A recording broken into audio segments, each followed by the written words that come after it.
السلام عليكم ورحمة الله تعالى وبركاته. أعوذ بالله من الشيطان الرجيم. بسم الله الرحمن الرحيم. رسلا مبشرين ومنذرين لئلا يكون للناس على الله حجة بعد الرسل وكان الله عزيزا حكيما. صدق الله العظيم. আজকের আলোচনার টপিক হচ্ছে আল্লাহ তাআলা কেন এই পৃথিবীতে রাসূল প্রেরণ করেছেন। রাসূল প্রেরণের উদ্দেশ্য কি, নবী রাসূলদের পরিচয় এবং তাদের বৈশিষ্ট্য, এগুলো নিয়ে আমি আজকে আলোচনা করব এবং নবী রাসূলদের জীবনী থেকে আমাদের আসলে শিক্ষা কি, লেসনটা কি লেসন আমরা নিতে পারি, এই টপিকটা নিয়ে আলোচনা করব। টপিকটা কি সবার কাছে ক্লিয়ার? প্রথমে আমরা উদ্ধার করবার চেষ্টা করি যে কেন আল্লাহ এত রাসূল পাঠালেন পৃথিবীতে, এর কারণটা কি। এর উত্তরটা আল্লাহ তাআলা খুব চমৎকার ভাবে সূরা নিসার 165 নম্বর আয়াতে আলোকপাত করেছেন, যে আয়াতটা দিয়ে আমি আলোচনা শুরু করেছি। আল্লাহ তাআলা বলছেন, রুসুলান মুবাশশিরিন ওয়া মুনযিরিন লিআল্লা ইয়াকুনা লিন-নাসি আলাল্লাহি হুজ্জাতুন বা'দা আর-রুসুল ওয়া কানা আল্লাহু আজিজান হাকীমা। অর্থাৎ আমি রাসূলগণকে সুসংবাদদাতা এবং সতর্ককারী রূপে পৃথিবীতে প্রেরণ করেছি। আমি আবারও বলছি, আল্লাহ বলেন আমি এই পৃথিবীতে রাসূলদেরকে সুসংবাদদাতা এবং সতর্ককারী রূপে পৃথিবীতে প্রেরণ করেছি, যাতে করে রাসূল আগমনের পরে আল্লাহর বিরুদ্ধে মানুষের আর কোনো অজুহাত না থাকে। ওয়া কানা আল্লাহু আজিজান হাকীমা। আর আল্লাহ তাআলা তিনি হচ্ছেন পরাক্রমশালী এবং মহাপ্রজ্ঞাময়। তাহলে উদ্দেশ্য আল্লাহ তাআলা ক্লিয়ার করলেন, কেন তিনি রাসূল পাঠালেন, যাতে মানুষের অজুহাত না থাকে। আল্লাহ তাআলা যদি রাসূল পৃথিবীতে বাণীবাহক হিসেবে প্রেরণ না করতেন, মানুষরা বলতো আল্লাহ আখিরাত বলে যে একটা কথা আছে এটা তো আমি বুঝি নাই, আল্লাহ মৃত্যুর পরে যে আবার জীবিত হইতে হবে এটা তো আমি শুনি নাই, আল্লাহ এই পৃথিবীতে আমি কি কি করেছি তার পাই টু পাই তোমার সুপ্রিম কোর্টের কাঠগড়ায় দাঁড়িয়ে যে বিচারের সম্মুখীন হতে হবে কেউ তো আমার কোনোদিন বলে নাই। এজন্য আল্লাহ বলেন আমি পৃথিবীতে রাসূল পাঠিয়েছি যাতে করে মানুষের কোনো এক্সকিউজ না থাকে। আচ্ছা বলেন তো, এখন কি কেউ আল্লাহরে বলতে পারবে আল্লাহ বিচার যে হবে এটা তো আমি জানি না? বলতে পারবে? আল্লাহ আখিরাত বলে যে একটা কথা আছে, পুনরুত্থান, পুনর্জীবিত হইতে হবে, আবার বিচারের সম্মুখীন হইতে হবে, জান্নাত জাহান্নাম আছে, এগুলো তো কোনোদিন আমি শুনি নাই। এই কথা, এই এক্সকিউজ তোলার কোনো সুযোগ কি আর আছে? No excuse will be granted that day, dear brothers and sisters. সেদিন কোনো এক্সকিউজ আল্লাহ তাআলা গ্রহণ করবেন না, কারণ আল্লাহ তাআলা রাসূলদেরকে প্রেরণ করেছেন, তারা আমাদেরকে বিস্তর বর্ণনা করে জানিয়ে গিয়েছে। এবং কেন রাসূলদেরকে প্রেরণ করেছেন আল্লাহ বলেন যে দুইটা প্রাইম রেসপন্সিবিলিটি দিয়ে আমি রাসূলদেরকে প্রেরণ করেছি। এক নাম্বার মুবাশশিরিন, তারা সুসংবাদদাতা। তারা আমাদেরকে জানিয়েছে এই পৃথিবীতে যদি আমরা ভালো কাজ করি, এক আল্লাহর ইবাদত করি, কারো হক নষ্ট না করি, তাহলে আমরা জান্নাতে যেতে পারবো। জান্নাতের সুসংবাদ তারা দেন। They are the bearer of glad tidings, they are the bearer of paradise. তারা জান্নাতের সুসংবাদদাতা। রাসূলদের দুই নাম্বার প্রাইম রেসপন্সিবিলিটি হচ্ছে মুনজিরিন, তারা সতর্ককারী। তারা আমাদেরকে এই মর্মে সতর্ক করেছেন যে এই পৃথিবীতে যদি আল্লাহর ইবাদত না করে শিরক করো, বেদাআত করো, এই পৃথিবীর বুকে যদি ফাসাদ করো, যদি সীমা লঙ্ঘন করো, যদি অন্যের অধিকার নষ্ট করো, তাহলে তোমাদেরকে জাহান্নামের আযাব ভোগ করতে হবে, ঠিক কিনা? তাহলে দুইটা প্রাইম রেসপন্সিবিলিটি। রাসূলরা হচ্ছেন মুবাশশিরিন, সুসংবাদদাতা, জান্নাতের সুসংবাদ দিয়েছেন। তারা ভালো কাজ করলে জান্নাতে যাওয়া যাবে। পাশাপাশি তারা হচ্ছেন সতর্ককারী। কিসের সতর্ককারী? জাহান্নামের ব্যাপারে সতর্ককারী। এই পৃথিবীতে ফাসাদ করলে, আল্লাহ তাআলার অবাধ্য হলে জাহান্নামে যেতে হবে। এবং রাসূল পাঠানোর মধ্য দিয়ে আল্লাহ তাআলা এক্সকিউজ দেওয়ার সুযোগ বন্ধ করে দিয়েছেন। কোনো এক্সকিউজ আর দেয়া চলবে না। তাহলে পৃথিবীতে কেন আল্লাহ তাআলা রাসূল পাঠালেন, এই পয়েন্টটা কি সবার কাছে ক্লিয়ার? আচ্ছা ক্লিয়ার, আমরা সামনের দিকে এগোই।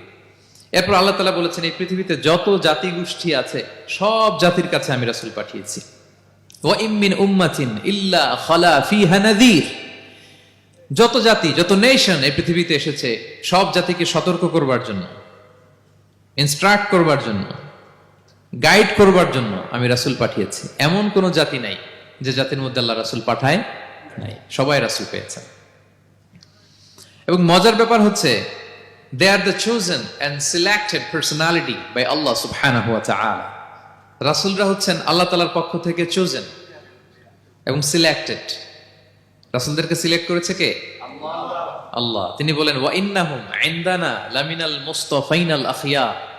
নবীরা হচ্ছে আমার কাছে মনোনীত, আমি তাদেরকে মনোনীত করেছি এবং তারা হচ্ছে সর্বশ্রেষ্ঠ মানুষ। তার মানে এই আয়াত থেকে বোঝা গেল নবীরা সিলেক্টেড, তারা ইলেক্টেড না। ইলেকশন করে নবী হওয়া যায় না, নবী সিলেক্টেড এর মাধ্যমে হইতে হয়, সিলেকশনের মাধ্যমে। আর সিলেক্ট করেন কে? চুজ করেন কে? ইলেকশন করে নবী হওয়া যায়? আমরা পৃথিবীর সবাই মিলে যদি ভোট দেই, যে আল্লাহ আমরা সবাই ভোট দিলাম, এ হচ্ছে রাসূল, তাকে রাসূল হিসেবে আপনি কবুল করেন, হবে ইলেকশনে ভোট দিলে? আমাদের সাথে যদি ম্যানকাইন্ডের সাথে জিন কাইন্ডও যুক্ত হয়, জিনেরাও যদি বলে আল্লাহ আমরাও আছি, আমরাও দিলাম একটা করে ভোট, হবে রাসূল হবে?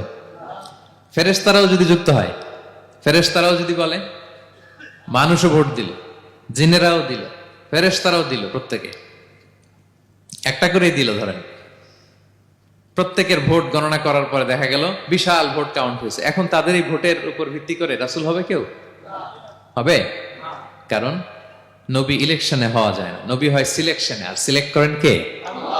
আল্লাহু ইয়ালামু হাইসু ইয়াজআলু রিসালাতাহু, কাকে রাসূল বানাবেন, কাকে তিনি নবী হিসেবে অ্যাপয়েন্ট করবেন, এটা তিনিই জানেন। শুধুমাত্র কেবলমাত্র একমাত্র আল্লাহ তাআলা সোললি এটাকে কন্ট্রোল করেন।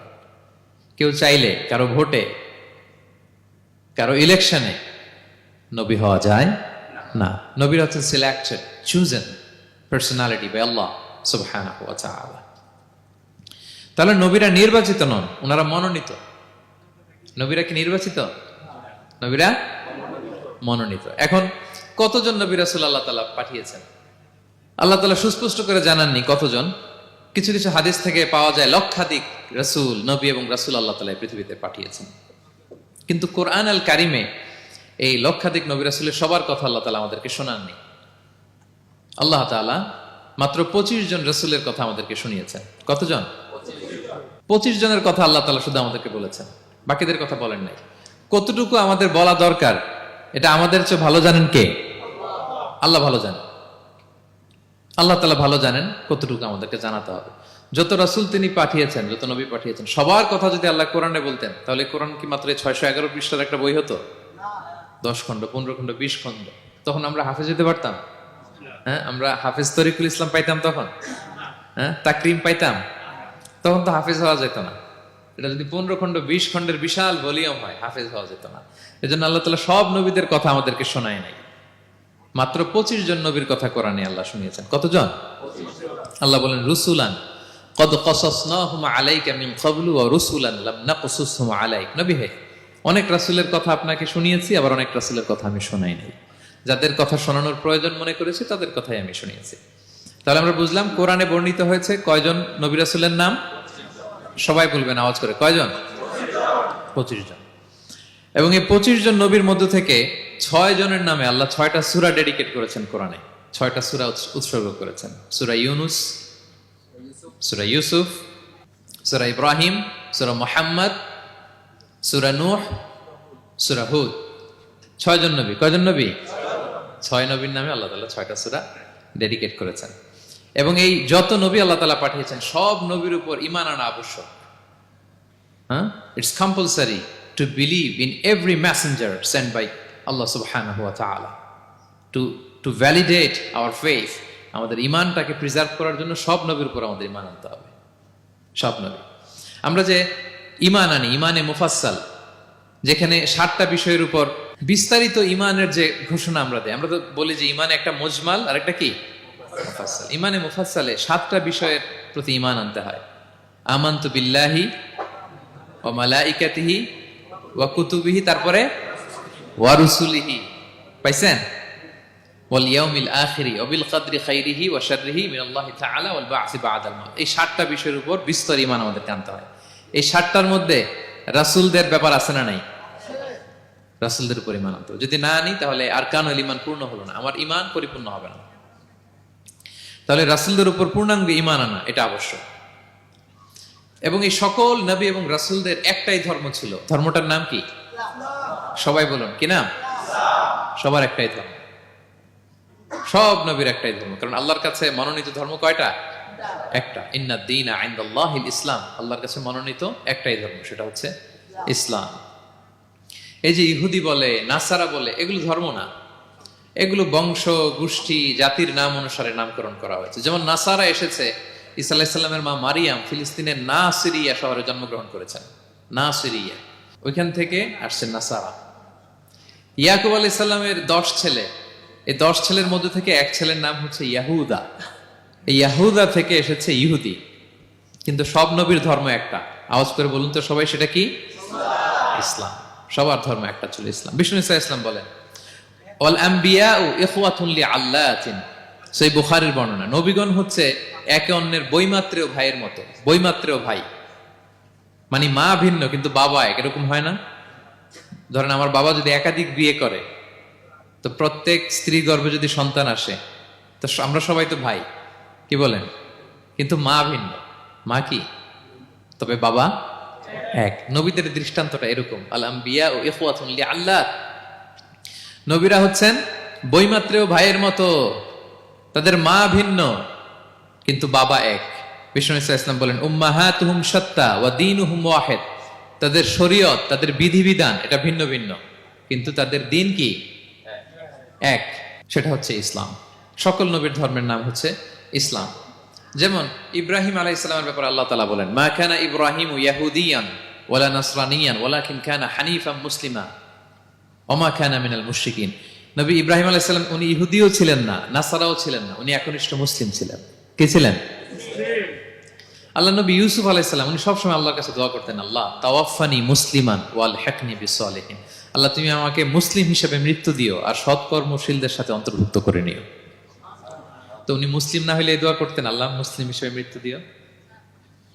সুলাইমান আলাইহিস সালাম রানী বিলকিসের কাছে একটা চিঠি লিখেছেন। এই চিঠি আবার পাঠিয়েছেন হুদহুদ পাখিকে দিয়ে। হুদহুদ পাখি ঠোঁটে করে এটা কামড় দিয়ে নিয়ে বিলকিসের রাজপ্রাসাদের ভেন্টিলেশনের ভিতর দিয়ে ঢুকে, বিলকিস লাঞ্চ করে বিশ্রাম নিতেছিল, এর বুকের উপরে চিঠিটা রেখে ফুরুত করে উড়াল দিছে হুদহুদ।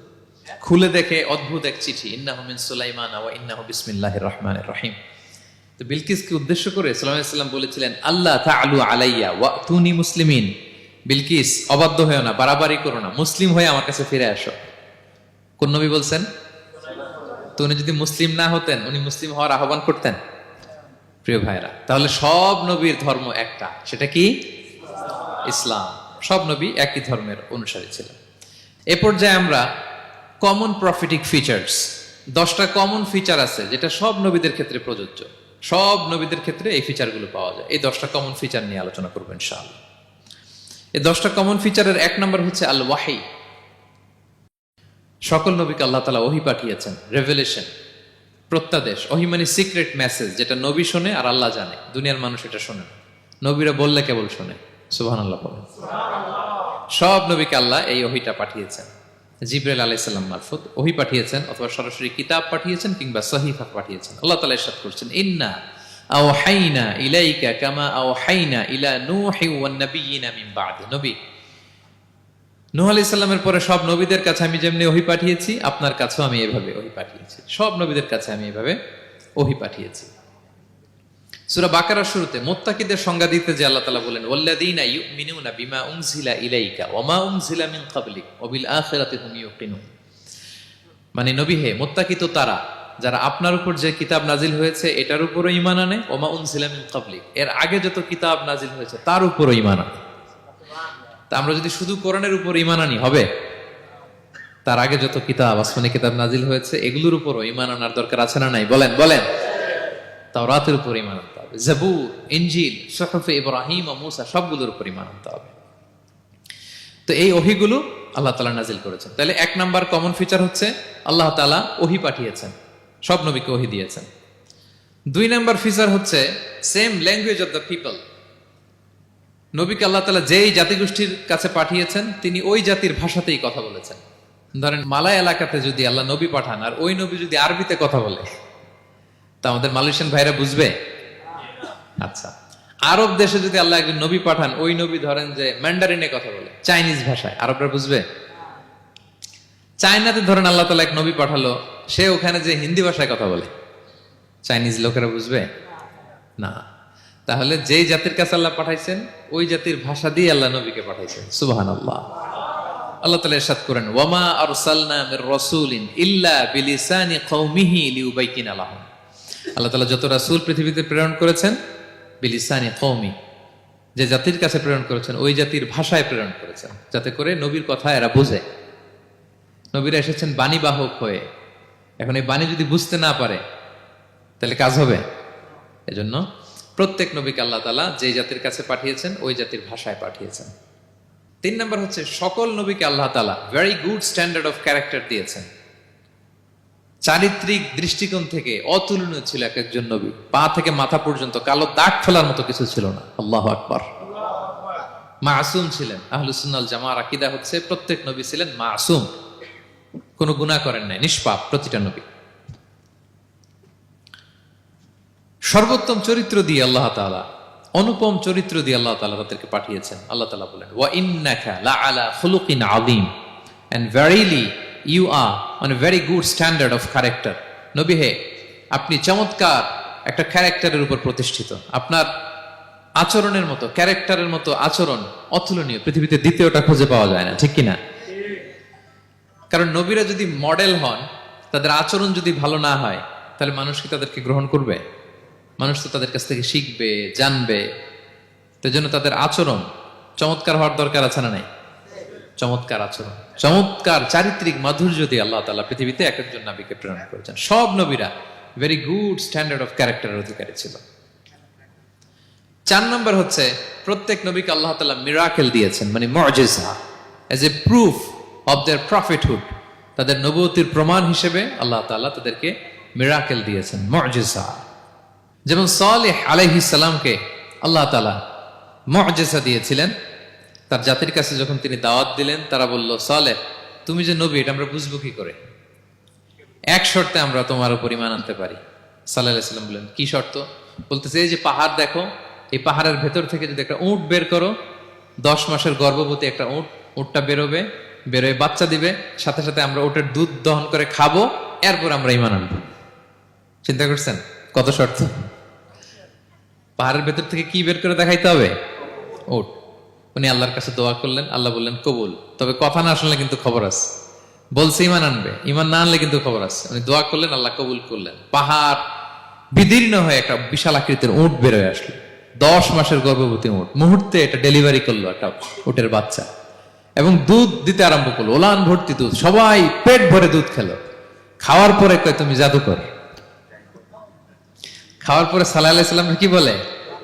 ইউ আর এ ম্যাজিশিয়ান, তুমি জাদুকর, তুমি তো বড় ভেলকিবাজ সালেহ, তুমি পাহাড়ের ভিতরে ভেলকি ঢুকাই দিছো। আল্লাহ তাআলা তাদেরকে একটা সাউন্ড গ্রেনেড, প্রচন্ড শব্দ তরঙ্গ দিয়ে ধ্বংস করে দিলেন। কানের পর্দা ফেটে সবগুলো লাশ হয়ে জমিনে পড়ে রইল। তাহলে এই যে সাল্লাল্লাহু আলাইহি সাল্লাম যেটা দেখাইছেন, এটা কি ভেলকি ছিল? ম্যাজিক ছিল? কি ছিল?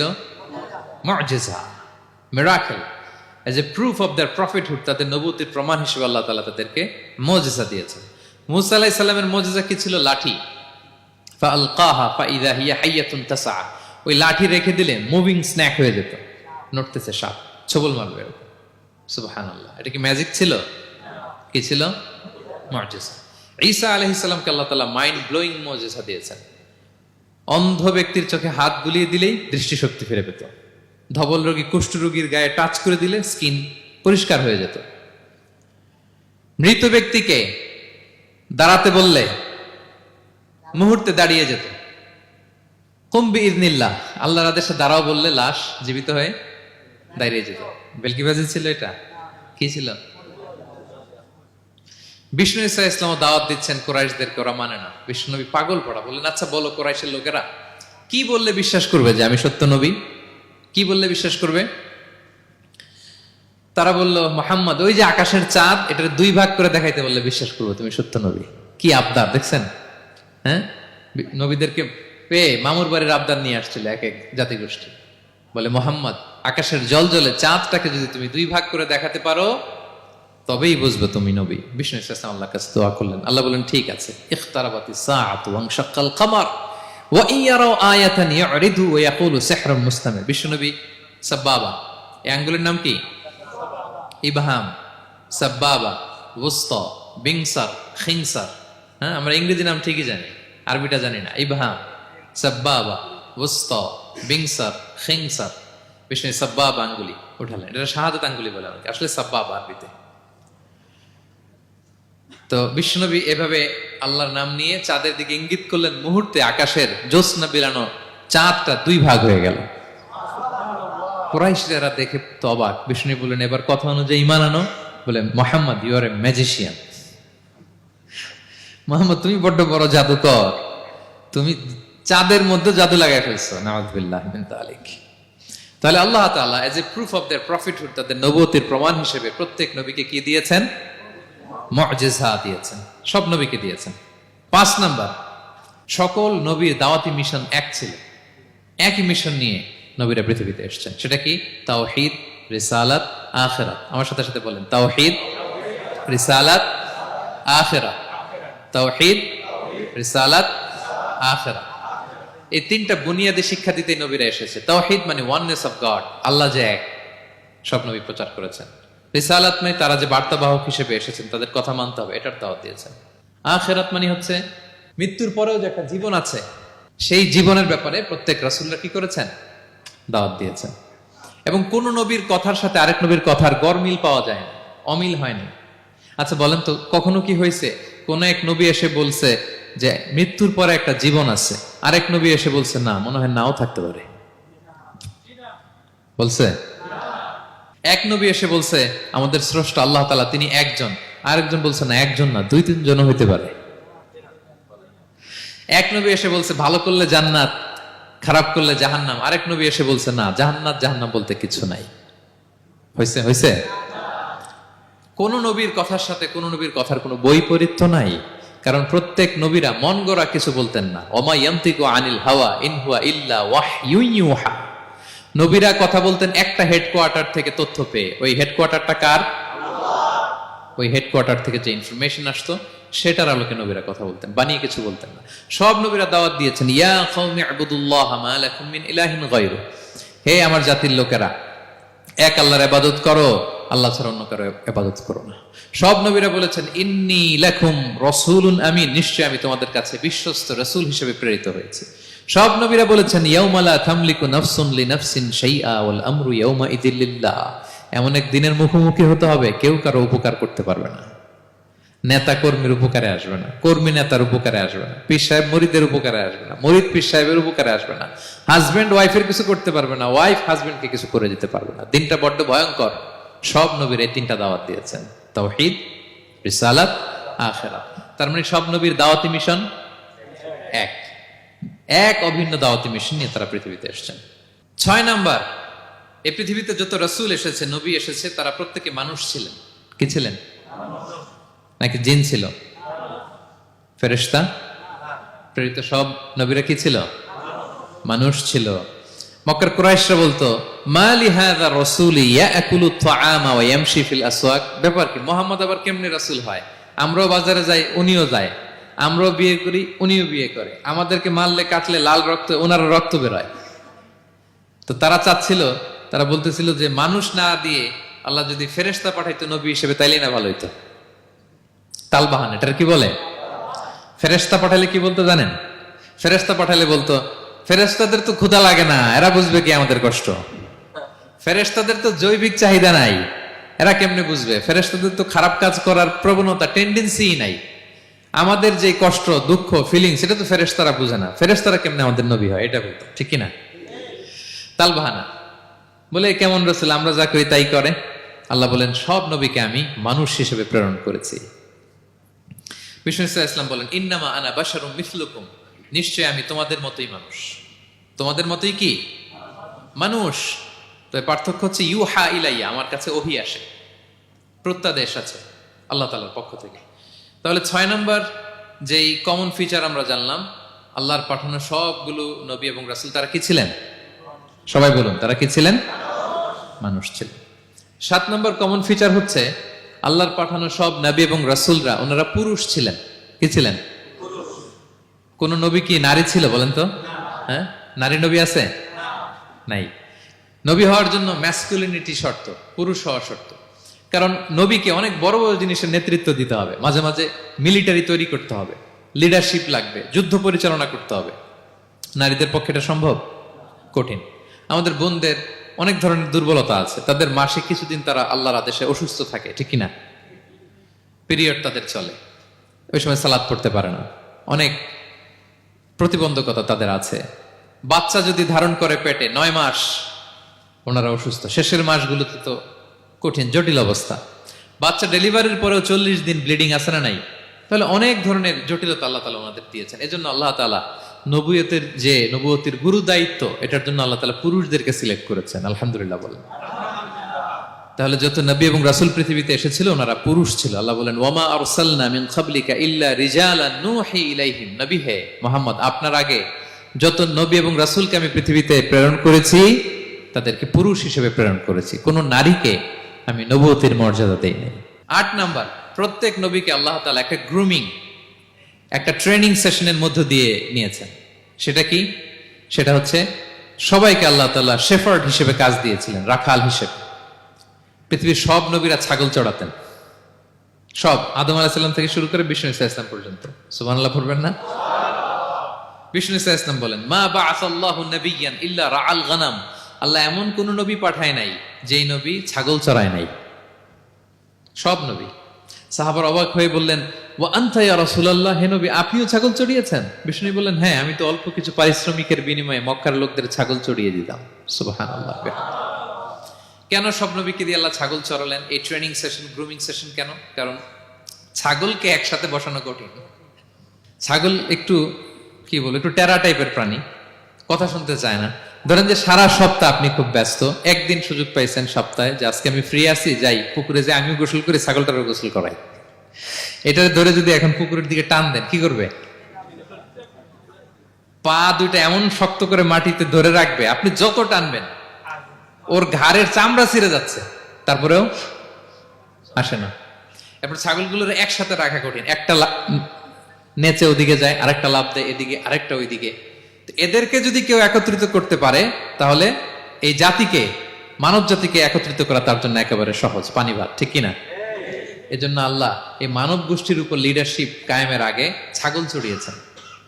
এবং যারা মরুভূমিতে ছাগল চড়ায়, যে শেফার্ড গুলো, যেই রাখালগুলো, তাদের অনেক শক্তিশালী হইতে হয়। গায়ে শক্তি না থাকলে ছাগল চড়ানো যায় না, কিন্তু লাঠি নিয়ে হই হই করে পিছনে দৌড়াইতে হয়, নেকড়ের ছোবল থেকে ছাগলগুলোকে রক্ষা করতে হয়, বাঘ নেকড়ে এগুলো থেকে বাঁচাইতে হয়। তার মানে এটা করার মধ্য দিয়ে এই জাতিকে কিভাবে জাহান্নামের আগুন থেকে বাঁচাবে নবীদের ওই ট্রেনিং হয়ে যায়। সুবহানাল্লাহ। ছাগল এদিক ওদিক দৌড়াতে থাকে, এদেরকে যেমনি একত্রিত করতে হবে, নবীদের কাজও হচ্ছে মানব গোষ্ঠীকে ইউনাইটেড করা, একত্রিত করা। এজন্য আল্লাহ তাআলা মা বাআসাল্লাহু নাবিয়্যান ইল্লা রাআল গানাম, এই পৃথিবীতে এমন কোন নবী পাঠান নাই যেই নবীকে দিয়ে আল্লাহ তাআলা ছাগল চড়ান নাই। সব নবীর মধ্যে এটা কমন।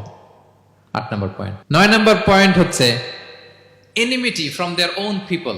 যত নবী দাওয়াত নিয়ে আসছে তারা চ্যালেঞ্জের মুখোমুখি হয়েছেন, শত্রুতার মুখোমুখি হয়েছেন। কেউ ওনাদের জন্য রেড কার্পেট রিসেপশন দেয় নাই। নবীদের পথ ছিল বড় পিচ্ছিল, এটা কুসুমাস্তীর্ণ ছিল না, কণ্টকাকীর্ণ। কেউই সহজে মেনে নেয় নাই। দাওয়াত দিছে তো রিজেক্ট, সবাই প্রত্যাখ্যান করেছে, সবাই প্রত্যাখ্যান করেছে। এটা কমন ছিল, প্রত্যেক নবীকে এটা মুখোমুখি হতে হয়েছে। Mockery, vulgarism, operation, mental torture, physical torture and what not, সব ধরনের। ইভেন অনেক নবীকে হত্যা করা হয়েছে দিনের দাওয়াতের কারণে। বনি ইসরায়েলের লোকেরা তাদের নিজেদের 70,000 নবীকে নিজেরা হত্যা করেছে। এমনকি আমার নবী বিশ্বনবী মুহাম্মদ রাসূলুল্লাহ সাল্লাল্লাহু আলাইহি ওয়াসাল্লামকে হত্যার ষড়যন্ত্র করা হয়েছিল। আল্লাহ তাআলা দয়া করে বিশ্বনবীকে হিজরতের ব্যবস্থা করে দিয়ে প্রাণে বাঁচিয়েছেন, মক্কা থেকে মদিনাতে পাঠিয়ে দিয়েছেন। তাহলে এই পথ বড় কঠিন ছিল, নবীদের পথ, সব নবীর জন্য, এক্সেপ্ট সুলাইমান এবং দাউদ আলাইহিস সালাম, তাদের কথা ভিন্ন। এছাড়া সব নবীরা এই সংগ্রাম, এই বিরোধিতা, এই শত্রুতা, এই জেলাসি, এগুলোর মুখোমুখি হয়েছে পৃথিবীর সকল নবীরা, সকল নবীরা। বিষ্ণু ইসা ইসলাম ঘুমাতে পারে নাই একটা রাত শান্তিতে। বিষ্ণুর বায়োগ্রাফি যদি আপনি পড়েন, জীবনে যদি পড়ে দেখেন, প্রত্যেকটা নবীর জীবনে এই কষ্টকর মুহূর্তগুলো ছিল। শত্রুতা সব নবীকে পোহাতে হয়েছে। বিষ্ণু ইসা ইসলামের কাছে যখন প্রথম নাজিল হলো ইকরা বিসমি রাব্বিকাল্লাযী খালাক, সূরা আলাকের প্রথম কয়টা আয়াত? 5 আয়াত নিয়ে কোরআনের ভারে নতুন রেভেলেশন পেয়ে বিষ্ণুনবী কাঁপতে আরম্ভ করলেন। কাঁপতে কাঁপতে জ্বর এসে গেল বিষ্ণুনবীর গায়ে, নিচে নেমে আসলেন। খাদিজা রাদিয়াল্লাহু তাআলা আনহাকে বললেন, জাম্মিলুনি জাম্মিলুনি, আমাকে কম্বল চাপা দাও, আমার খুব শীত লাগছে, আমার জ্বর এসে গিয়েছে। কাঁপতে লাগলেন বিষ্ণু ইসলাম। খাদিজা রাদিয়াল্লাহু তাআলা আনহার এক চাচাতো ভাই ওয়ারাকা ইবনে নাওফল ছিল ইনজিল কিতাবের পণ্ডিত খাদিজা রাদিয়াল্লাহু তাআলা আনহা বিষ্ণুকে নিয়ে চাচাতো ভাইয়ের কাছে গেলেন, যে বলেন, ভাই ওরাকা দেখেন তো মোহাম্মদ কি বলে, সে কি দেখছে, কি নিয়ে আসছে, কাঁপতেছে আর বলতেছে আমি মরে যাব, আমাকে কম্বল চাপা দাও। ওরাকা বললেন, মোহাম্মদ কে এসেছিল বলতো? বিষ্ণু জিবরাইল ইসলামের বর্ণনা দিলেন। কি বলেছে বলতো? 5 আয়াতের বর্ণনা বিষ্ণু ইসলাম দিলেন। তখন বিষ্ণু ইসলামের কথা শুনে ওরাকা বলল, তোমার কাছে যে এসেছে ওহুয়ান নামুস, মানে জিবরিল, সে সব নবীদের কাছে এসেছে। মোহাম্মদ তুমি নবী হবা, তুমি কি হবা? তুমি নবী হবা, আখিরি নবী হবা তুমি। যে তোমার কাছে এসেছে সে সব নবীদের কাছে ওহী নিয়ে এসেছিল। আর জেনে রাখো মোহাম্মদ, তোমার এলাকার লোকেরা একদিন তোমাকে এলাকা থেকে বের করে দিবে। ভবিষ্যৎবাণী করতেছিলেন। বিশ্বনবী বললেন, আওয়া মুখরিজিয়াহুম, আমার ভাই বেরাদার, আমার জ্ঞাতি গোষ্ঠীর লোকেরা আমার এলাকা ছাড়া করবে? ওরাকা বললেন, হ্যাঁ। লাম ইয়াতি রাজুলুন কত্তু বিমিসলি মা জিতা বিহি ইল্লা উদিয়া, তোমার মতো এরকম রিসালাতের দায়িত্ব নিয়ে যারাই কোনো জাতির কাছে এসেছে তাদের সাথে এরকম শত্রুতা করা হয়েছে। বিষ্ণু ইসলাম সেদিনের কথা শুনে, ওরাকার কথা শুনে অবাক হয়েছিলেন। তাহলে সব নবীদের ক্ষেত্রে 9 নম্বর কমন বৈশিষ্ট্য হচ্ছে তাদেরকে বাধার সম্মুখীন হতে হয়েছে। এখনো যারা নবীদের পথে চলবে বা চলে তাদের জীবনে বাধা বিপত্তি আছে না নাই? হ্যাঁ, তারা জেনে বুঝেই এই পথে এসেছে, তারা হিসাব মিলিয়েই এই পথে নেমেছে। এজন্য বাধা বিপত্তি চ্যালেঞ্জ কোন মুমিনকে তার রাস্তা থেকে সরাতে পারে না, ঠিক কিনা বলেন? এক চুলো নড়াতে পারে না। এটা নবীদের পথ, এটা নবীওয়ালা কাজ। এখানে জুলুম থাকবে, এখানে বাধা বিপত্তি থাকবে, এখানে চ্যালেঞ্জ থাকবে। এই পথটা সোজা, সিরাতুল মুস্তাকিম। যদি শেষ মাথায় যাওয়া যায়, ডাইরেক্ট জান্নাতুল ফিরদাউস। আলহামদুলিল্লাহ। তাহলে সব নবীরা বাধার সম্মুখীন হয়েছেন। 9টা কমন ফিচার গেল। 10 নম্বর, দ্য লাস্ট কমন ফিচার, পৃথিবীর সব নবীরা ইন্তেকাল করেছেন, আর কোন নবী আসবেন? আসবে? পৃথিবীর সব নবীরা মারা গিয়েছেন, কিন্তু আলামুল বারজাখে, বারজাখের জগতে নবীরা জীবিত। আই রিপিট, আমি আবারও বলি, প্রত্যেক নবী তার কবরে জীবিত। আলামুল বারজাখে। আমরা এই দুনিয়াতে আসার আগে যেই জগতে ছিলাম, ওই জগৎটার নাম হচ্ছে আলামুল আরওয়াহ, মানে রুহের জগৎ। সেখান থেকে আমরা এই জগতে এসেছি, এটার নাম আলামুদ দুনিয়া, দুনিয়ার জগৎ। আবার মৃত্যুর পরে যে নতুন এক্সটেশনে আমরা যাব, সেটার নাম হচ্ছে আলামে বারজাখ, বারজাখের জগৎ। নবীরা ওই বারজাখের জগতে জীবিত। বিষ্ণু ইসলাম সুনানে আবু দাউদের হাদিসে বলেন যে, ইন্নাল্লাহ হাররামা আলাল আরদি আন তাকুলা আজসাদাল আম্বিয়া, আল্লাহ তাআলা এই জমিনকে, নবীদের দেহকে কনজিউম করাকে হারাম করে দিয়েছেন। মানে জমিনের জন্য নবীদের লাশকে পচিয়ে ফেলা, খেয়ে ফেলা হারাম। যত নবী যেখানে ইন্তেকাল করেছেন, তাদের পবিত্র দেহ মোবারক এখনো আগের মতো একেবারে যখন মৃত্যুবরণ করেছিলেন তখন লাশটা যেমন তাজা ছিল, এখনো প্রত্যেকে তার কবরে এরকম তাজা লাশ নিয়ে শুয়ে আছে। প্রত্যেক নবী কবরে জীবিত। বিষ্ণু ইসলাম ওনার কবরে জীবিত। তবে এটা বারজাকি জগতে। এই দুনিয়া তিনি যেভাবে জীবিত ছিলেন ওইভাবে না, বারজাকি জগতে জীবিত। আমরা যখন প্যারা নবীর উপর সালাম পৌঁছাই, দুরুদ পড়ি, প্রত্যেক ফেরেশতা, একটা ফেরেশতা আছে এই দুরুদগুলোকে নিয়ে বিষ্ণুনবীর কাছে পৌঁছায়। আপনার বাবার নাম, আপনার নাম বলে ফেরেশতা বলে যে অমুকের ছেলে অমুক আপনাকে সালাম দিয়েছে। বিষ্ণুনবী কবর থেকে নিজে ওই সালামের উত্তর বলে, কারণ বিষ্ণু ইসলাম বারজাকের জগতে তিনি জীবিত। হায়াতুন নবী, বারজাকের জগতে তিনি জীবিত। আরেক হাদিসে বিষ্ণু ইসলাম বলেন, আল আম্বিয়া ও আহিয়াউন ফি কুবুরিহিম ইউসাল্লুন, নবীরা তাদের কবরে জীবিত, সেখানে তারা সালাত আদায় করে। নবীরা তাদের কবরে কি করে? সালাত আদায় করে। তাহলে এই 10টা হচ্ছে কমন ফিচার্স এবং প্রফিটস। সব নবীদের মধ্যে এই বিষয়গুলো পাওয়া যায়। সর্বশেষ পয়েন্ট হচ্ছে lessons from the life of the profits. এত নবী রাসূল যে আল্লাহ তাআলা আমাদের হেদায়েতের জন্য পাঠালেন, তাদের জীবনী থেকে আমাদের জন্য শিক্ষা কি, লেসন কি, এটা জানার দরকার আছে না নাই? বলেন, কি লেসন আমরা নিব? অনেক লেসন আছে। আমি সংক্ষিপ্ত পরিসরে 2-1টা বলি। আমি আমার মিজানুর রহমান আজহারি ভেরিফাইড ইউটিউব চ্যানেলে প্রফেট সিরিজ নামে একটা সিরিজ করেছি, 25 পর্বের। কোরআনে কয়জন নবীর নাম উল্লেখ হয়েছে? 25। আর আমার চ্যানেলে কয় পর্ব?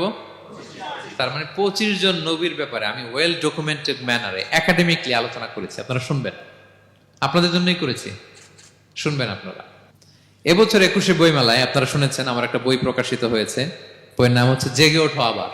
এটা আমি নিজে লিখেছি। আরেকটা বই 6 খণ্ডের আমি সম্পাদনা করেছি, সেটা হচ্ছে ছোটদের নবী রাসূল।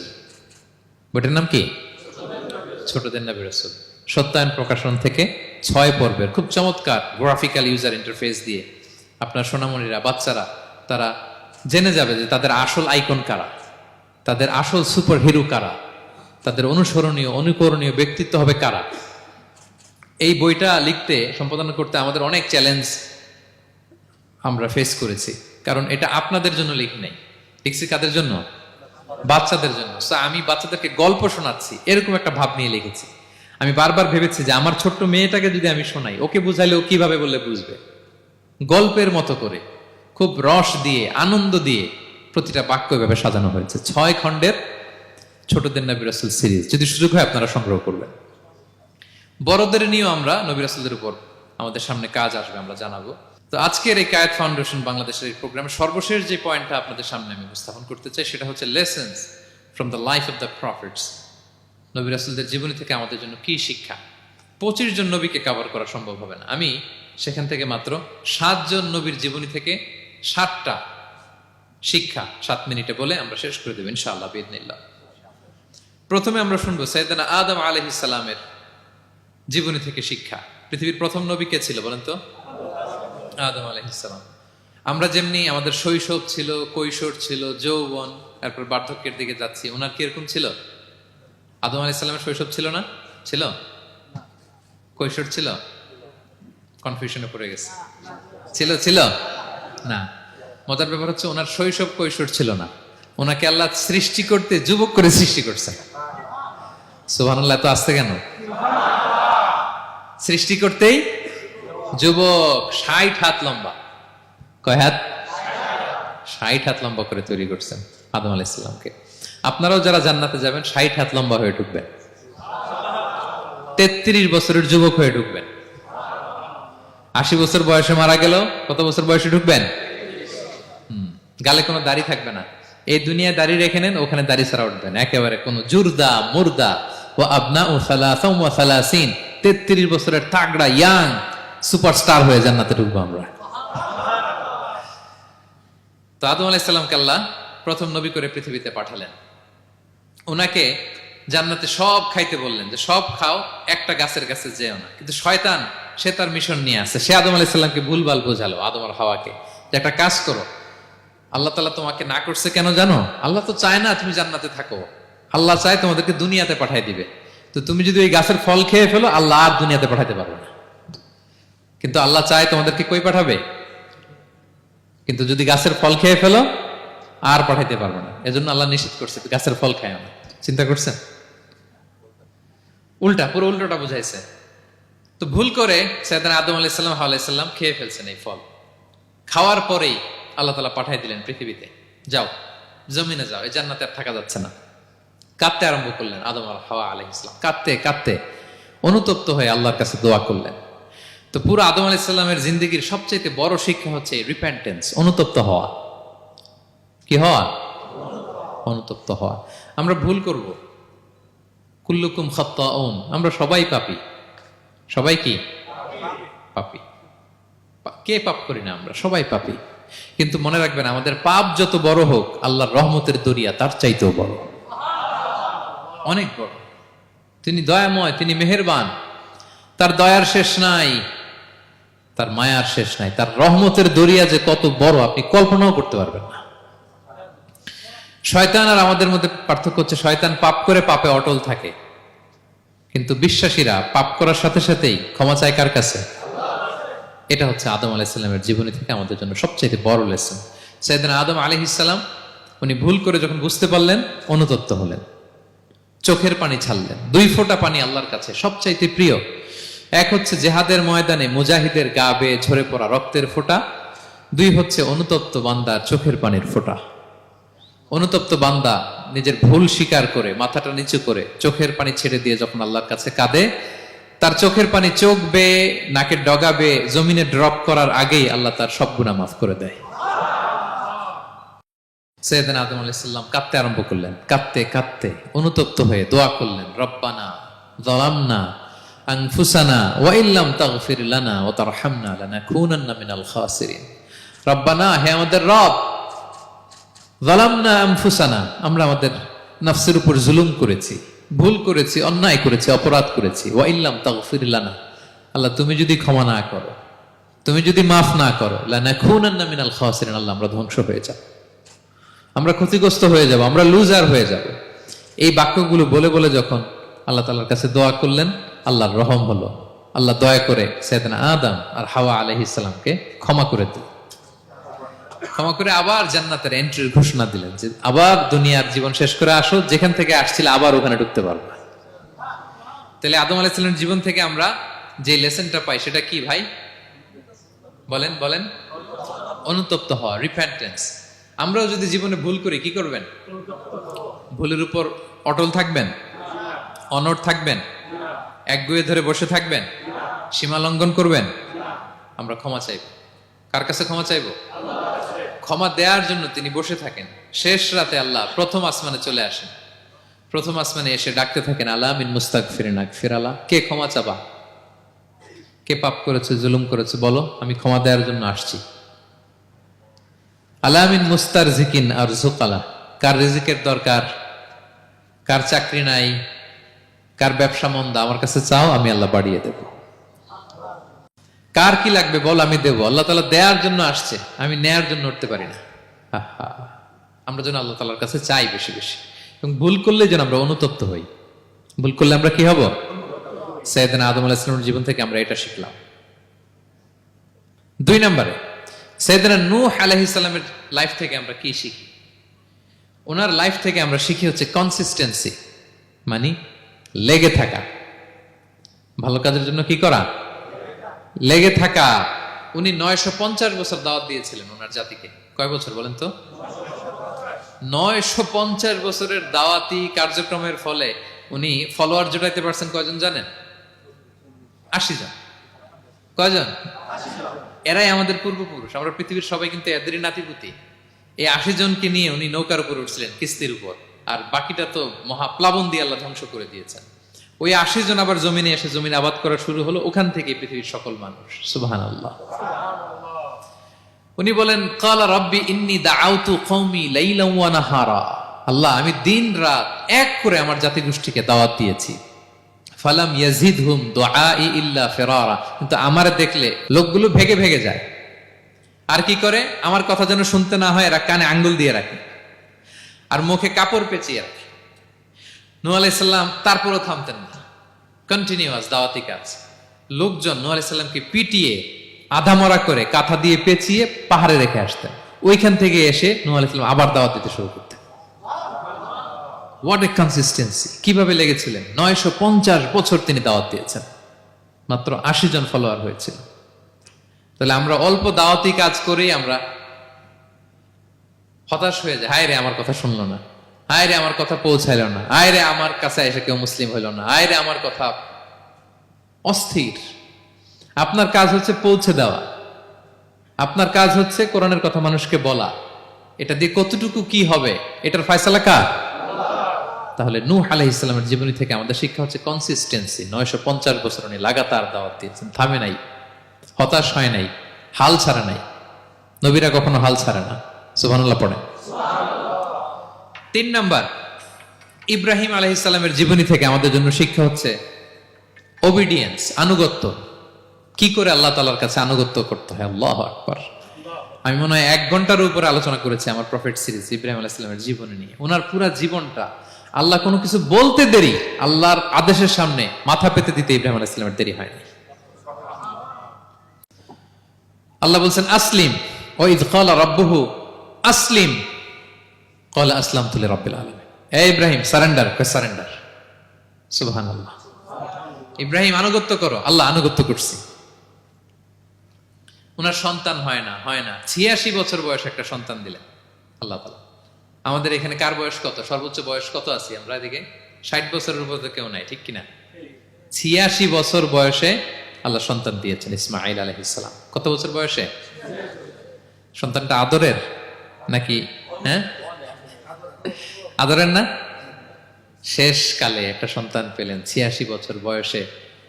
ইব্রাহিম আর হাজেরার ঘরকে উজাড় করে ফুটফুটে এক সন্তান ইসমাঈল আলাইহিস সালাম আসলেন।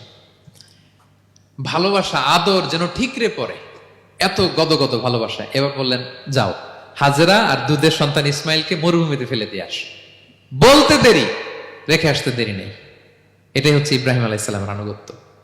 দুধুমরু প্রান্তরে হাজেরা আর ইসমাইল আলাইহিসসালামকে রেখে আসলেন, চলে আসলেন। বুকটা ফেটে চৌচির, 86 বছর বয়স একটা দুধ সন্তান পেলাম, দুধের বাচ্চা আমার স্ত্রী সহ মরুভূমিতে রেখে আসলাম। রেখে আবার থাকাও যাবে না, যাও তুমি ফিলিস্তিনে, এরা থাকবে মক্কায় মরুভূমির মাঝখানে। পরে আল্লাহ জুরহুম কওমের মাধ্যমে এদেরকে পানি, জামজাম অনেক কিছু দিলেন। লম্বা ঘটনা, ওদিকে যাচ্ছে।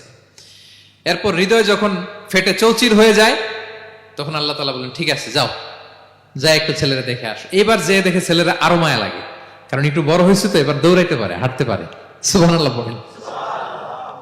এবার যখন দৌড়াইতে পারে, হাঁটতে পারে, আব্বু আব্বু বলে ডাকতে পারে, মায়াটা যখন একটু গাঢ় হয়েছে, আল্লাহ বলে এবার ছেলেরা জবাই কর। দেখছেন কি পরীক্ষা? 86 বছর বয়সে সন্তান পেল, রেখে আসলো মরুভূমিতে, একটু বড় হইল, দেখা করতে গেল, এবার বলে জবাই করো। জবাই করো বলতে দেরি, ছুরি চালাতে দেরি হয়নি। কুরবানির ইতিহাস লম্বা ইতিহাস, দিকে যাব। এরপরে আল্লাহ কবুল করলেন। এরপরে বললেন বাপ বেটা মিলে মরুভূমির মধ্যে ঘেমে ঘেমে একটা ঘর বানাও। এরপরে ঘোষণা দাও মানুষকে, যেটা আমার ঘর। বাপ বেটা মিলে কষ্ট করে একটা ঘর বানালেন। এবার বললেন আজান দাও, ঘোষণা দাও, সবাই যেন এখানে আসে। আল্লাহ কারে ঘোষণা দিব? কেউ তো নাই। বলতেছে তুমি ঘোষণা দাও, এই ঘোষণার শব্দ পৃথিবীর সব মানুষের কর্ণকুহরে আমি আল্লাহ নিজ দায়িত্বে পৌঁছে দেব। আমরা যারা রুহের জগতেও তখনও ছিলাম, যারা লাব্বাইক বলতে পেরেছি, তাদের ঠিকই নসিবে ওই কাবা ঘর জিয়ারতের নসিব হয়ে যাবে। উনি ঘোষণা দিলেন, দেখেন কেউ নাই, ধুধুমরু প্রান্তর। আজকের মক্কাকে কল্পনা করেন তো কি অবস্থা। এই রমজানের লাস্ট 10 days অফ রমাদান আপনি জায়গা পাবেন? হজের চেয়েও বেশি মানুষ। কিভাবে আল্লাহ কবুল করেছেন, কিভাবে আনুগত্য, সাবমিসিভনেস, নিজেকে আল্লাহর কাছে পুরো সুপর্দ করা, এর নমুনা সাইয়েদনা ইব্রাহিম আলাইহিস সালাম পেশ করেছেন। তাহলে সংক্ষিপ্ত কথা হচ্ছে, আল্লাহ নবী ইব্রাহিম আলাইহিস সালামের জীবনী থেকে আমাদের জন্য শিক্ষা হচ্ছে অবিডিয়েন্স, আনুগত্য। কিভাবে আল্লাহর আদেশের সামনে মাথা পেতে দিতে হয়। পারা যাবে তো? হ্যাঁ, ওই ইব্রাহিম আলাইহিস সালামের রক্ত আমাদের দেহে বহমান। আমরাও নবী ইব্রাহিমের উত্তরসূরি। নবী ইব্রাহিমের আলাইহিস সালামের মতো আমরাও ইসলামের জন্য জীবন বিলিয়ে দেওয়ার দরকার আছে না নাই? বলেন বলেন। শক্ত পদে আমাদেরকেও এরকম স্যাক্রিফাইসের মেন্টালিটি অর্জন করতে হবে। অবিডিয়েন্স, আনুগত্যের শিক্ষা আমরা নবী ইব্রাহিম আলাইহিস সালামের কাছ থেকে পাই। 4 নম্বর, ইয়াকুব আলাইহিস সালাম, ওনার জীবনী থেকে শিক্ষা হচ্ছে পেশেন্স, ধৈর্য। আমাদের অনেকের ধৈর্য নাই, আমরা অস্থির, অল্পতে ধৈর্য হারাই ফেলি। ধৈর্য এমন একটা গাছ, এই গাছের সারা গায়ে অনেক কাঁটা, কিন্তু এই গাছের ফল বড্ড মিষ্টি। ধৈর্য এমন একটা গাছ, গাছের সারা গায়ে কি, কিন্তু ফলটা। ইয়াকুব আলাইহিস সালামের কলিজার টুকরা ইউসুফ আলাইহিস সালামকে ভাইয়েরা মেরে আহত করে কুয়ায় ফেলে দিছে। কুয়া থেকে নিয়ে মিশরে বিক্রি করে দিস। এখন এতিম হয়ে আরেক জায়গায় থাকে, বাবার কলিজা ফেটে যায়, ছিঁড়ে যায়, কিন্তু কাউরে বিচার দেয় না, কাউরে কিছু বলে না। উনি বলে ইন্নামা আশকু বাসি ওয়া হুজনি ইলাল্লাহ, আমার দুঃখ কষ্ট মনের জ্বালার যন্ত্রণা আমি একজনের বলি, তিনি কে? আল্লাহ। ধৈর্য ধারণ করলেন। প্রাপ্তবয়স্ক অবস্থায় ওনার ছেলে বানিয়ামিন, তাকেও হারালেন। আবার বলে আমি কাউরে বিচার দিই না, একজনের বলে, তিনি কে? আল্লাহ।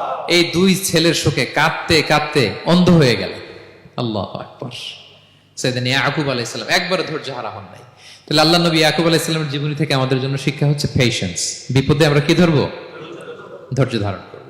5 নম্বরে, ইউসুফ আলাইহিস সালামের জীবনী থেকে আমাদের শিক্ষা হচ্ছে he is the archetype of good character, উন্নত চরিত্রের মডেল। আমার যুবক ভাইয়েরা, কায়েত ফাউন্ডেশন বাংলাদেশের আজকের ইফতার প্রোগ্রামে যুবক যারা এসছো, তোমাদের জন্য শিক্ষা আর্কিটাইপ অফ গুড ক্যারেক্টার। চরিত্র কিভাবে হেফাজত করতে হয়, এর মডেল, প্রেরণার বাতিঘর। তাগড়া যুবক, পৃথিবীর সবচাইতে সুন্দর পুরুষ ইউসুফ আলাইহিস সালাম। তাকে দেখে ওই সময়ের আরেক বিশ্ব সুন্দরী জুলাইখা প্রেমে মাতোয়ারা, গোপন কক্ষে নিয়ে প্রেম নিবেদন করেছে। বলেছে ইউসুফ কাক পক্ষে টের পাবে না। আল্লাহ নবী ইউসুফ আলাইহিস সালাম এটাকে প্রত্যাখ্যান করলেন। জোরাজুরি করলো, প্রত্যাখ্যান করলেন। মারধর করা হলো, প্রত্যাখ্যান করলেন। সবশেষে আলটিমেটাম দিল, যদি আমার কথা মতো না চলো জেলখানায় ভরবো। উনি বললেন ক্বালা রাব্বি সিজনু আহাব্বু ইলাইয়া মিম্মা ইয়াদউনানি ইলাই, আল্লাহ এই পাপের কাজের চেয়ে জেলখানায় আমার জন্য ভালো। বিনা অপরাধে, বিনা দোষে 1 যুগ মিথ্যা অপবাদে কারাবন্দী ছিলেন সাইয়েদনা ইউসুফ আলাইহিস সালাম। তারপরেও চরিত্রের ব্যাপারে 1 বিন্দু কম্প্রোমাইজ করেন। যুবক ভাইরা, চরিত্র বড় দামি সম্পদ। সম্পদ গেলে সম্পদ আসে, স্বাস্থ্য গেলে স্বাস্থ্য আসে, একবার চরিত্র নষ্ট হলে ওই চরিত্র আর ফিরে পাওয়া যায় না।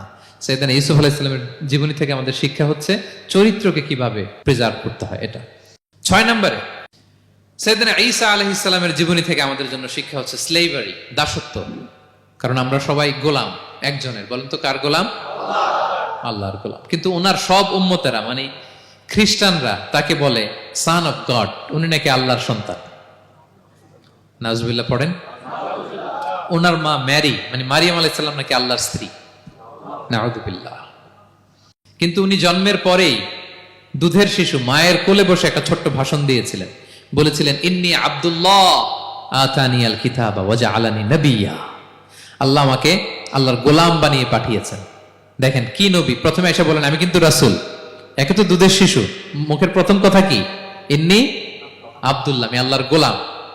যাতে করে পুরো খ্রিস্ট সমাজের বিরুদ্ধে দলিল হয়ে থাকে যে তোমাদের নবী পৃথিবীতে এসে তার মুখ নিঃসৃত প্রথম শব্দটাই ছিল আমি আল্লাহর দাস, আমি আল্লাহর গোলাম।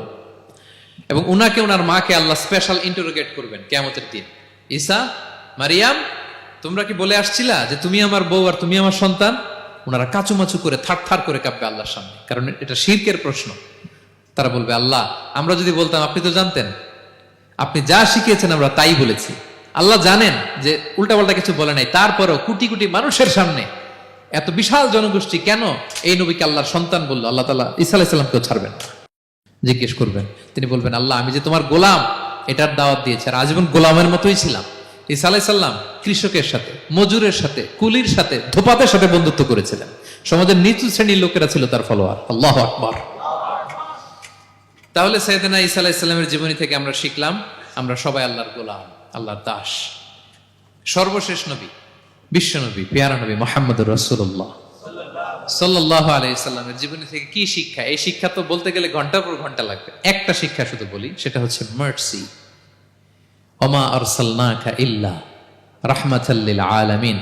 I have sent you as a mercy for the entire universe. নবী হে, আমি আপনাকে গোটা বিশ্বের সবার জন্য রহমত করে প্রেরণ করেছি। তিনি মানুষের জন্য রহমত, তিনি প্রাণীর জন্য রহমত, তিনি পাখির জন্য রহমত, তিনি স্ত্রীদের জন্য রহমত, তিনি উম্মতের জন্য রহমত, তিনি তার ফলোয়ার সাহাবীদের জন্য রহমত। ঠিক কিনা? তিনি কত রহমতের নবী ছিলেন? বিষ্ণু ইসলাম কতটা রহমতের নবী ছিলেন? ছোট্ট একটা উদাহরণ দিয়ে শেষ করি। বিষ্ণু ইসলাম বলেন লিকুল্লি নাবিয়িন দাওয়া মুস্তাজাবা। আল্লাহ প্রত্যেকটা নবীকে একটা করে দোয়ায়ে মুস্তাজাবা দিয়েছেন। মানে এমন দোয়া, এই দোয়া করতে দেরি কিন্তু দোয়া কবুল হতে দেরি হয়। সব নবীকে আল্লাহ বলছেন এই নবীরা তোমাদের প্রত্যেককে একটা করে দোয়া করার সুযোগ দিলাম এই দুনিয়াতে, এবং দোয়াটা করার সাথে সাথেই কবুল করে ফেলবে। বিষ্ণু নবী বলেন লিকুল্লি নাবিয়িন দাওয়া মুস্তাজাবা। সব নবীরা একটা করে দোয়া মুস্তাজাব পেয়েছেন, দাআউ বিহা। আর নবীরা ওই দোয়াটা দুনিয়াতেই করে ফেলছে। সব নবীর ওই স্পেশাল দোয়া যেটা করলেই কবুল, ওটা সব নবীরা কি করছে? দুনিয়াতেই করে ফেলেছে। কিন্তু বিষ্ণু নবী বলেন ওয়া ইন্নী আখতাবিউ দাওয়াতি শাফাআতান লি উম্মতি ইয়াউমাল কিয়ামা। আমি আমার সেই দোয়াটা এই দুনিয়ার বুকে অন্যান্য নবীদের মতো করি নাই। আমি আমার দোয়াটা আমার গুনাহগার উম্মতের জন্য কিয়ামতের কঠিন দিনে তারা যখন মুসিবতে পড়ে যাবে, ওই মুসিবত থেকে বাঁচার জন্য ওই দোয়াটা আমি আমার উম্মতের জন্য রেখে দিয়েছি। ওয়া ইন্নী আখতাবিউ দাওয়াতি শাফাআতান লি উম্মতি ইয়াউমাল কিয়ামা। সব নবীরা এই দোয়াটা করেছে, দুনিয়াতেই কবুল হয়ে গিয়েছে। কিন্তু বিষ্ণু বললেন আমি চাইলে এই দোয়াটা করতে পারতাম। তায়েফের ময়দানে বিষ্ণুনবী ওই দোয়া করলে বিষ্ণুনবীর গা দিয়ে রক্ত ঝরে না। কুরাইশদের সাথে বিষ্ণুনবীর 3 বছর জেল খাটা লাগে না। মদিনাতে বিষ্ণুনবী অনেক না খেয়েছিলেন, পেটে পাথর বেঁধেছিলেন, দোয়া করলে জান্নাত থেকে খাবারের বস্তা চলে আসতো, মুহূর্তেই কবুল। জীবনের কোন কঠিন পরিস্থিতিতে বিষ্ণুনবী এই দোয়াটা করে নাই। বিষ্ণু বলেন আমি আমার এই দোয়াটা স্পেশালি আমার গুনাহগার উম্মতের জন্য রেখে দিয়েছি। কিয়ামতের কঠিন ময়দানে আমার গুনাহগার উম্মত যখন বিপদে পড়ে যাবে, তাদেরকে ওই বিপদ থেকে বাঁচানোর জন্য ওই দোয়াটা আমি প্রিজার্ভ করে দিয়েছি। বিষ্ণু ইসলাম আমার জন্য এই দোয়াটা রেখে দিয়েছেন। প্রিয় ভাইয়েরা, এই দোয়াটা আপনার জন্য রেখে দিয়েছেন। বিষ্ণুনবী দোয়াটা আমাদের জন্য রেখে দিয়েছেন। চাইলে এই দুনিয়াতে এই দোয়াটা করতে পারতেন, করেন নাই। সব নবীরা করে ফেলেছেন। এজন্য বিষ্ণুনবীকে বলা হয়েছে ওমা আরসালনাকা ইল্লা রাহমাতাল লিল আলামিন। নবী হে, I have sent you as a mercy for the entire universe. গোটা বিশ্বের জন্য আপনাকে আমি রহমত করে প্রেরণ করেছি। আপনি রহমতের নবী, আপনি দয়ার নবী, মায়ার নবী।